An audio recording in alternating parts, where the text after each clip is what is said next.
이 다윗은 이스라엘 역사상 가장 위대한 왕이라고 우리는 다 알고 있고, 또 실제로 이스라엘 백성들이 참 존경하고 또 위대하게 생각하고 있는 왕이 바로 다윗입니다.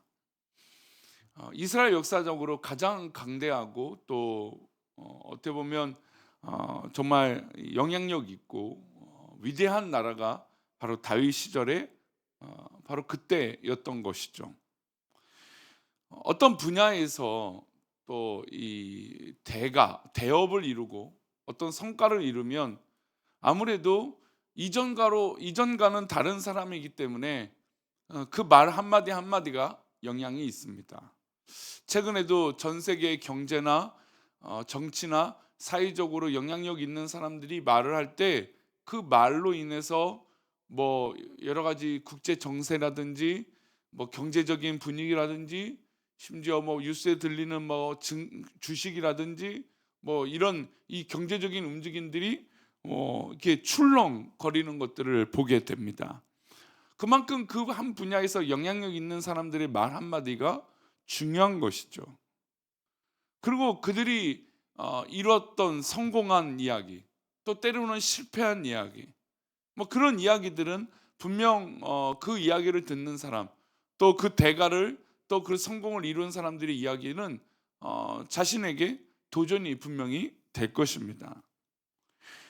더욱이 신앙적인 위대한 업적을 남긴 다윗, 국가적으로도 경제적으로도 위대했지만 신앙적으로 엄청난 영향력을 나타내고, 다윗이 성전을 준비하고 성전 건축을 위해서 준비했던 그 모든 것들을 그의 아들인 솔로몬이 그 성전을 건축하는 이 과정 가운데 선하고 복된 영향력이 분명히 있었다라는 것이죠.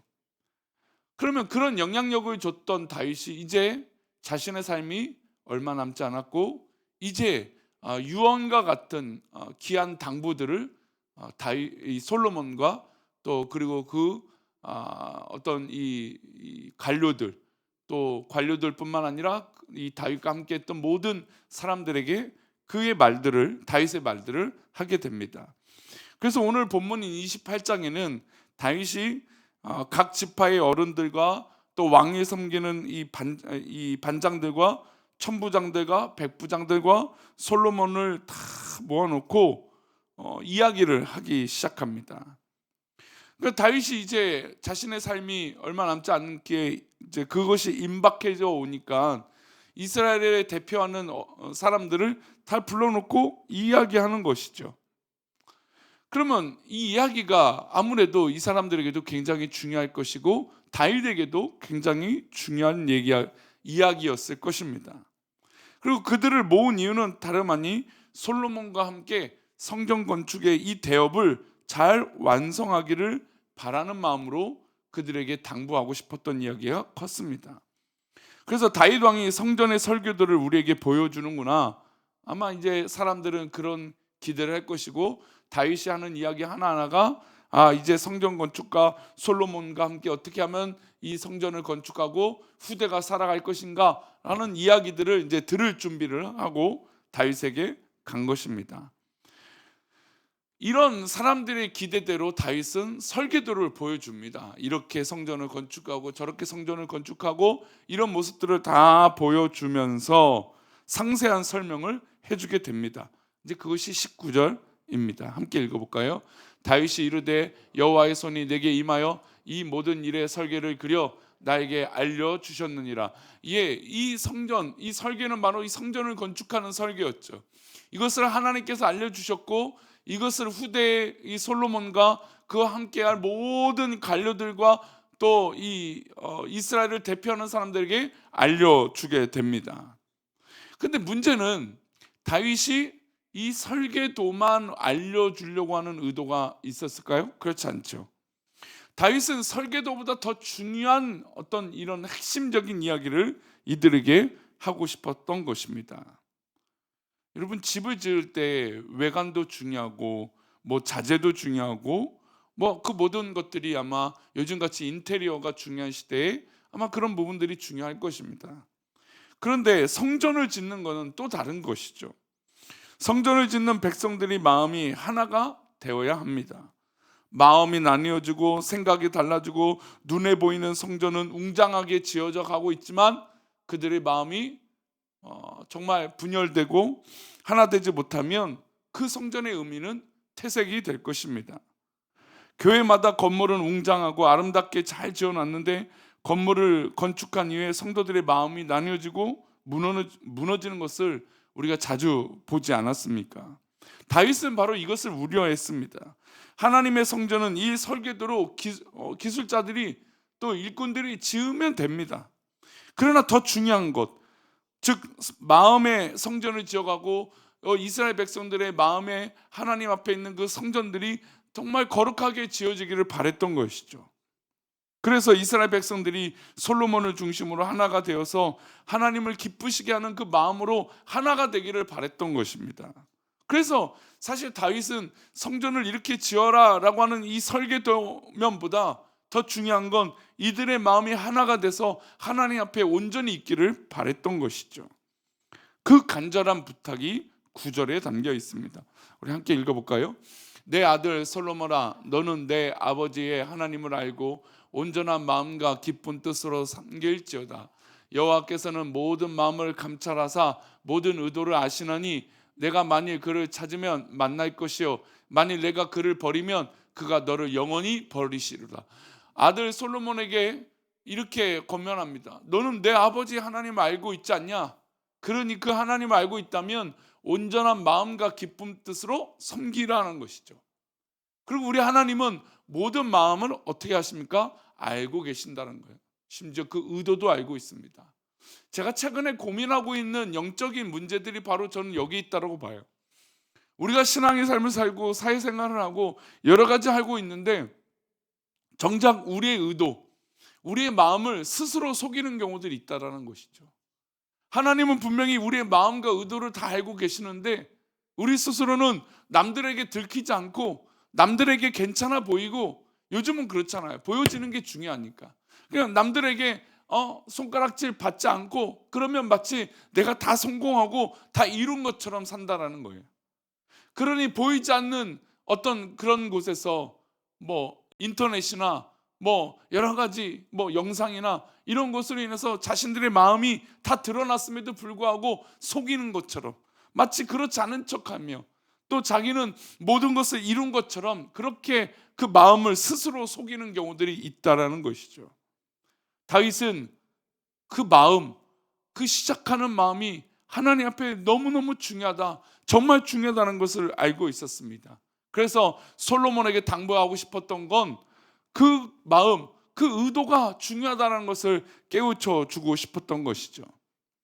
게다가 성전 안에 있을 때 우리가 보여주는 건물만 중요한 것이 아니라 이 성전 안에 있는 하나님 앞에 드려지는 그 모든 마음, 정성, 믿음의 모습들, 그것이 보이지 않는 것이지만 그것이 훨씬 더 중요한 문제라는 것이죠.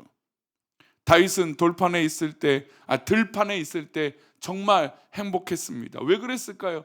아버지 그 8 형제 중에 막내로서 집안의 일들을 하고 들판에서 그 들짐승들을 막아내며 양을 지키고 또 그곳에서 뭘 했습니까? 하나님을 뜨겁게 찬양했던 그 놀라운 그 신앙의 고백들, 그 마음, 그 의도, 그것이 정말 얼마나 중요한지 어릴 때부터 훈련이 되었던 것이죠. 그랬던 다윗이 하나님 앞에 범죄한 적이 있습니다. 한가로이 옥상을 거닐다가 백성들은 또 자신의 군대들은 블레셋과 또 전쟁을 치르고 있는데 그저 한가롭게 옥상을 거니다가 밧세바의 눈이 돌아 하나님 앞에 속이고 그 의도를 속이고 자신의 부하였던 신복이었던 우리아를 전장에서 죽게 만드는 그런 모습으로 이어지지 않았습니까? 결국 그 마음의 시작, 그 마음의 의도가 불손해지니까 결국 행동으로도 그렇게 된 것입니다. 눈에 보이는 성전을 지어드리는 것보다 중요한 것은 하나님 앞에서 분열되지 않고 그 마음이 온전히 하나님 앞에 드려지는 것이었어요. 그래서 다윗은 마지막 당부로 이 솔로몬과 그 백성들에게 그 마음, 그 의도가 중요하다는 것을 알려주고 싶었던 것이죠. 그래서 다윗은 솔로몬과 그 자리에 모인 사람들에게 바라는 것을 또한 10절 이어서 말하게 됩니다. 10절 상반절은 이렇게 말합니다. 그런즉 이제 너는 삼가할지어다. 삼가는 마음입니다. 삼가할지어다는 말씀을 자신을 끊임없이 돌아보라는 것이에요. 그것이 하나님 뜻대로 살고 있는 것인지 하나님 뜻대로 벗어나고 있는지 자신의 마음을 돌아보라는 것이죠. 하나님 앞에 성전을 짓는 이 위대한 사역을 하면서 그 마음을 돌보지 않고 뭔가 영적으로 문제가 생기고 그것을 깨닫지 못하고 그렇게 하나님 앞에 있다면 끊임없이 자신을 돌아보라는 것이죠. 주일날 교회 나올 때도 거울 앞에 서서 몇 번이나 얼굴을 봅니다. 우리는 그렇죠. 그런데 그 옷무새를 추스리고 또 외모를 가꾸면서 정작 중요한 건 자신의 마음을 가꾸지 못하고 있다는 것이죠. 성전에 올라올 때 이렇게 준비하는 것처럼 성전에 있지 않아도 항상 뭔가 마음은 하나님 앞에 준비되어야 합니다. 사람들이 볼 때 거룩한 성전인처럼 보이지만 사람들이 보이지 않을 때 우리의 경건이 무너져서는 안 되는 것이죠. 그리고 다윗이 솔로몬과 이스라엘 지도자들에게 마지막으로 당부하고 싶었던 건 10절 하반절에 또 이어서 이렇게 나옵니다. 함께 읽겠습니다. 그런즉 이제 너는 삼가할지어다. 여호와께서 너를 택하여 성전의 건물을 건축하게 하셨으니 힘써 행할지니라 하니라. 너를 택한 하나님의 뜻이 있으니 우리는 어떻게 됩니까? 힘써 행해야 됩니다. 우리의 사명인 것이죠. 하나님이 우리를 그렇게 부르신 것이죠.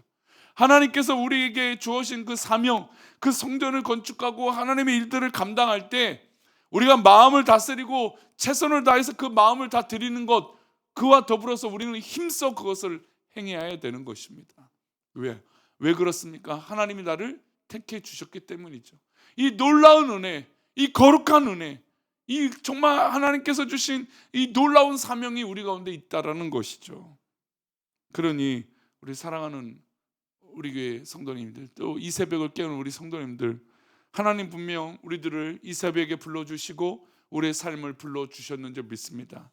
그렇다면 우리의 마음과 정성과 뜻을 다하여 정말 하나님 앞에 내 마음을 다스려야 됩니다. 아멘. 그리고 더불어 하나님 앞에 힘써 주어진 사명을 감당하고 행동으로 옮기는 것이죠. 여러분, 우리가 가끔 보면 이거 뭔가 부족해서 뭔가 연약해서 이게 잘 안 됩니다. 예, 그렇죠. 우린 자꾸 결과에 자꾸 주목하기 때문에 그렇습니다. 하나님께서 그 마음의 의도와 그 모든 것들을 감찰하고 알고 계시는데 우리가 정말 최선을 다해서 하나님 앞에 힘써 행할 때 결국 그 모든 결과도, 그 모든 과정도 하나님께서 책임져 주실 것입니다. 그러니 주저하거나 게을러서 하나님의 일을 외면하지 말고 내 마음과 정성을 다하여 내 마음을 스스로 다스리고 하나님 앞에 온전하게 영광을 돌리는 저와 여러분 되시기를 축원합니다. 기도하겠습니다. 하나님 아버지, 오늘 우리가 하루를 살아갈 때 정말 하나님 앞에 내 마음과 뜻을 다하는 그런 믿음의 고백이 있게 하시고 더불어 나에게 주어진 그 사명을 힘써 행하여 영광을 돌리는 우리 모두가 되도록 인도하여 주옵소서. 하나님, 어제 눈이 많이 와 오고 가는 발걸음이 하나님 거칠고 힘든 가정 가운데 있사오나 그러나 주께서 우리 귀한 믿음의 백성들을 붙들어 주시고 하나님 어려움 당하지 않게 하시고 그 모든 것을 믿음으로 지켜주시며 그의 삶의 우리들의 삶의 영역들을 넓혀주시고 붙들어 주시옵소서. 주께서 우리를 그렇게 인도하실 것을 믿사옵고 거룩하신 예수 그리스도 이름으로 기도 올리옵나이다. 아멘.